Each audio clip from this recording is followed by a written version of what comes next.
28 ایولی سال 2025 قرار حکومت جمهوری تاجیکستان درباره گرانت‌های پرزیدنت جمهوری تاجیکستان جهت دستگیری و رشد فعالیت صاحبکاری زنان برای سالهای 2025-2030 به توصیب رسید. مورد ذکر است که گرانت‌های پرزیدنت جمهوری تاجیکستان جهت دستگیری و رشد فعالیت صاحبکاری زنان برای سالهای 2025-2030 تحت سرپرستی پرزیدنت جمهوری تاجیکستان پیشوای ملت محترم امامعلی رحمان عملی گردیده. مقصد آن به فراهم آوردن شرایط برای عملی نمودن حقوق، امکانیت‌های اقتصادی زنان، تأمین اشتراک برابری آنها در حیات جامعه، بلند برداشتن قابلیت رقابت‌پذیری زنان در بازار مهنت، رشد هنرهای مردمی، به شغل و کسب آموزی فرا گرفتن زنان و دختران، تشکیل جایهای نوی کاری و رشد فعالیت صاحبکاری زنان نگرانیده شده است. از سال 2025 تا سال 2030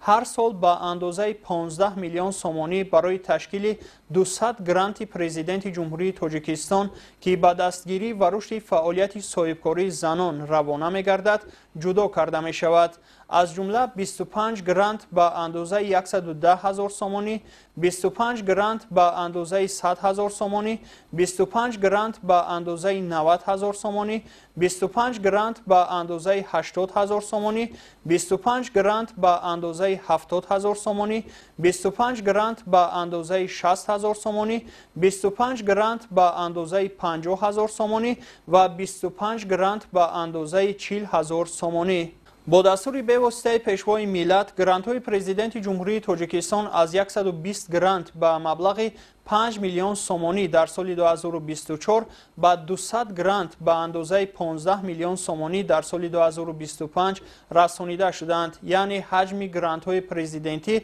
3 برابر زیاد کرده شد. هنگام جدا نمودن لایحه‌های گرانتی به طبقه‌های آسیب‌پذیر اهالی، زنان دارای امکانیتشان محدود، آنهایی که از عهده تطبیق لایحه می‌برایند یا برای تأمین شغلناکی چنین زنان روانه شده، زنان کودک معیوب داشته، اینچنین لایحه‌های اینوواسیونی و رشد ساحه کسب و هنرهای ملی افضلیت داده می شود. یادآور باید شد که چنین مبلغ‌های گرانتی از سال 2006 تا این جانب در حجم 30 میلیون سومانی به 1185 نفر زنان جدا گردیده و رشد اقتصادی عائله‌ها و فعالیت صاحبکاری زنان مساعدت نمود.